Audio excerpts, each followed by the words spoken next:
예, 안녕하세요. 자, 오늘 수능특강 문화 좀 2강인가? 앞쪽에 실려있는 3호곡이라는 고려가요를 공부하려고 합니다.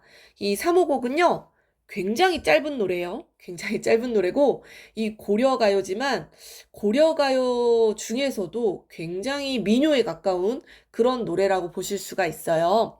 고려가요가 뭔지 대충 아시죠? 그죠? 고려시대 때 노래입니다. 고려시대 때 평민들이 주로 부르던 구전되어 내려온 노래거든요. 그래서 이 고려가요 특징 세 가지 반드시 알고 계셔야 되는 부분입니다.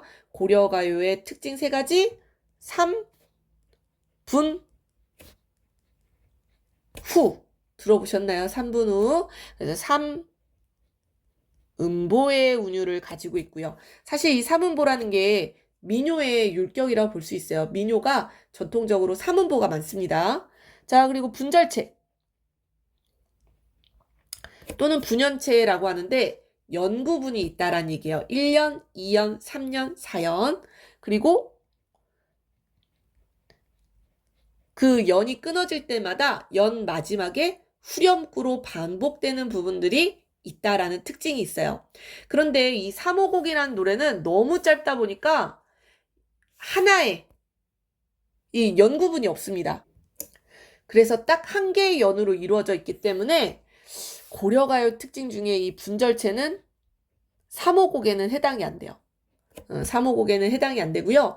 후렴구도 그래서 후렴구는 아니고 이 한 번 나오는 여음구라고 해요. 이게 여음구가 반복되면은 우리가 후렴구라고 하고요. 일정 부분에서 계속 반복되면 후렴구라고 하고요. 반복이 없으면 그냥 여음구라고 보시면 됩니다. 자, 그래서 이 3호곡에서는 후렴구라기보다는 정확하게 여음구가 사용되고 있다. 이렇게 봐주시면 될 것 같아요. 삼음보는 뭐 호미도 나리지만한 낯같이 들리도 없습니다. 아버님도 어버이시지만한 이렇게 세 박자로 쪼개서 읽을 수가 있거든요. 자, 그래서 삼음보는 지켜지고 있다. 이렇게 봐주시면 되겠습니다. 자, 고려가요 3호곡 내용도 크게 어렵지 않아요. 자, 3호 엄마에 대한 노래예요. 엄마에 대한 약간 좀 우리 효와 관련된 노래라고 보시면 될 것 같습니다. 자, 선생님이랑 바로 같이 읽어보죠. 자, 호미도 날이지만은 낯같이 들리도 없습니다. 라고 했어요. 자, 호미도 날이 있죠. 그지? 그 날카롭잖아. 벨 수 있잖아. 하지만 낯같이 들지는 않는다라는 얘기예요. 자, 그럼 뭐가 더 예리하고 잘 베인다라는 거예요? 그쵸? 낯이, 낯이 훨씬 잘 들어. 이해되지? 자, 여기서 사용된 우리 표현 방식. 비교가 사용되었다라는 얘기입니다. 비교. 자, 왜 갑자기 이런 농기구를 가지고 이야기를 할까 생각해 보셔야 되겠죠? 호미보다는 낫이 훨씬 더 잘 잘라진다라는 얘기예요. 날카롭다.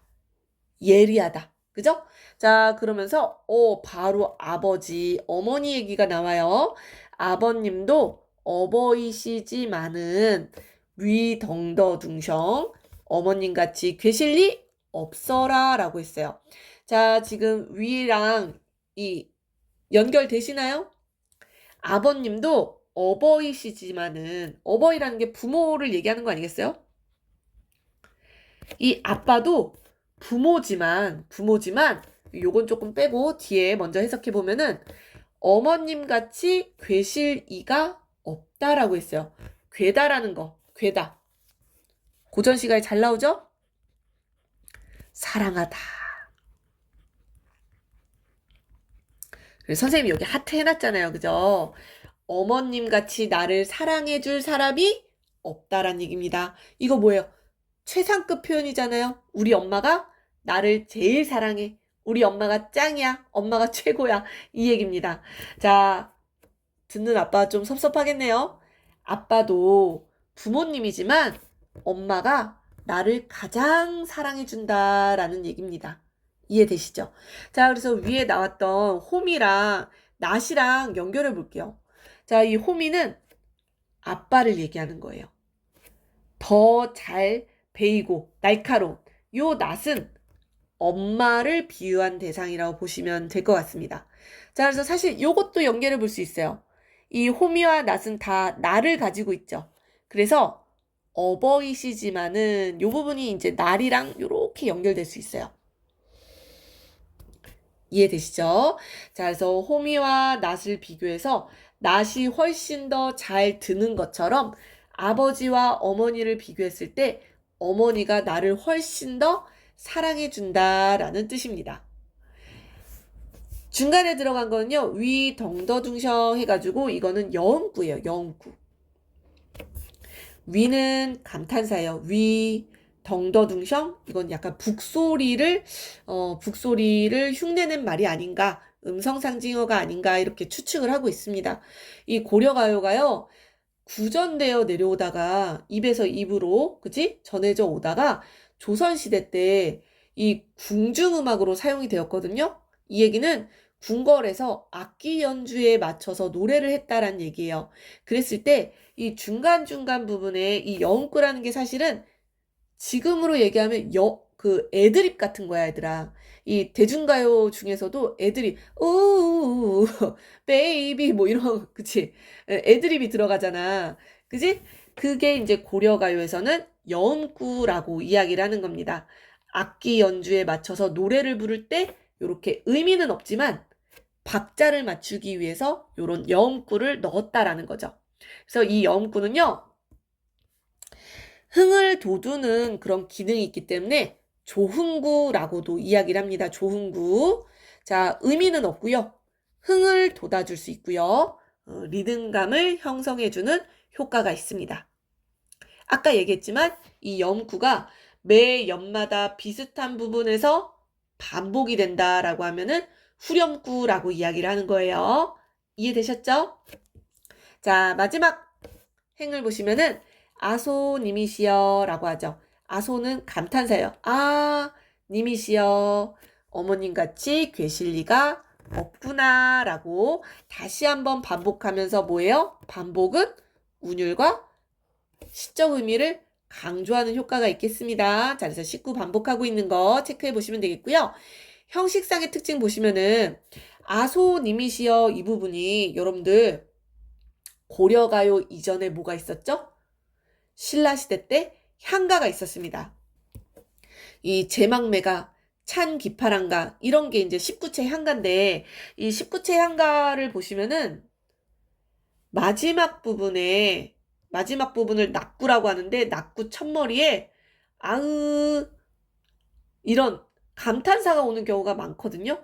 그런 낙구 첫머리에 오는 감탄사랑 비슷한 기능을 한다라는 겁니다.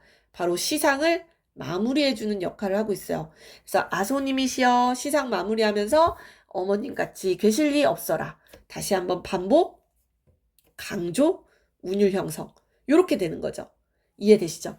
자, 그래서 우리가 19채 향가 배울 때도 이 19채 향가가 살짝 써볼까? 옆에다가. 자, 기억이 나는지 모르겠지만 19채 향가가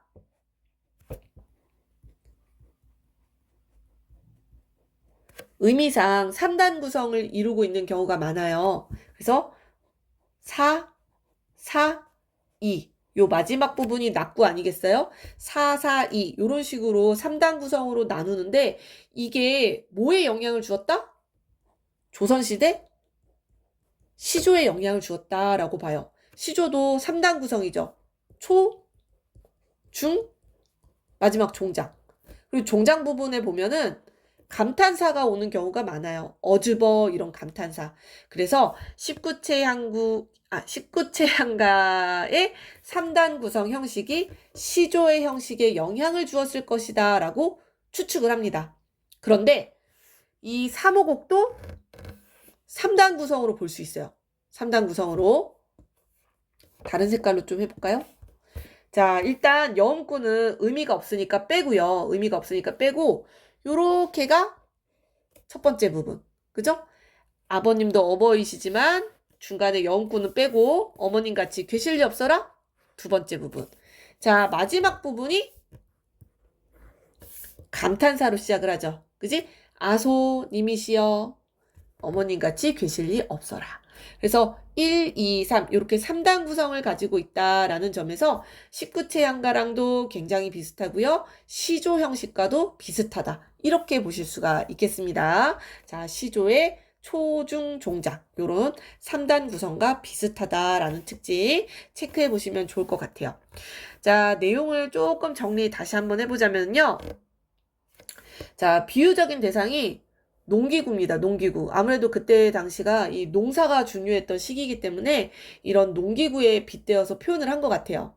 자, 호미는 아버지의 사랑을 은유한 표현. 낫은 어머니의 사랑을 은유한 표현. 근데 뭐가 더? 그치? 낫이 훨씬 더 잘 들고요.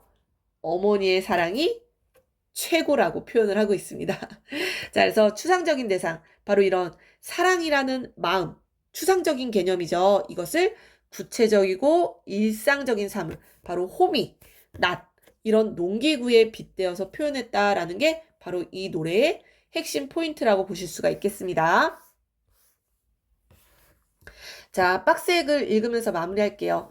자, 작자미상의 고려 가요고요. 악장가사, 시용 향악보. 이게 바로 그 조선시대에 와서 기록된 이 둘 다 쉽게 얘기하면은 악보예요, 악보. 악보라고 쓰여있네. 그지? 그래서 요걸 보면서 막 악기 연주를 했을 거란 말이에요. 거기에 기록되어서 전해져 오는 노래입니다. 어머니가 자식에게 베풀어주는 사랑에 대한 예찬과 감사의 마음, 이게 주제겠죠? 진솔하게 표현을 하고 있고요. 자식에 대한 아버지와 어머니의 사랑을 각각 호미와 낫에 비유를 해서 또는 뭐 은유 비유 뭐 다 괜찮습니다. 자, 어머니의 사랑이 아버지의 사랑보다 섬세하고 깊음을 나타낸 것이 이 작품의 특징이다. 고려가요 특징인 삼음부의 율격과 후렴구. 후렴구보다는 정확하게 영구라고 하는 게 좋을 것 같아요. 왜냐면 반복이 안 되기 때문에. 자, 고려가요 일반적인 형태와 달리 한 개의 연. 선생님이 아까 고려가요는 분절체라고 했죠. 분절체 또는 분연체라고 하거든요. 여러 개의 연으로 이루어져 있어요. 여러분들 고려가요 공부 뭐 하셨나요? 뭐 동동이라든지, 그죠? 정석가. 또 공부해본 거 없나? 자, 이런 것들. 자, 생각해 봤을 때 고려가요는 연구분이 있습니다. 자, 그런데 요거는 한 개의 연으로 이루어져 있다라는 게 조금 독특한 점. 자, 그리고 후렴구를 제외하면은 시조의 형태와 비슷하다라는 설명 여기 나오죠, 그죠? 3단 구성.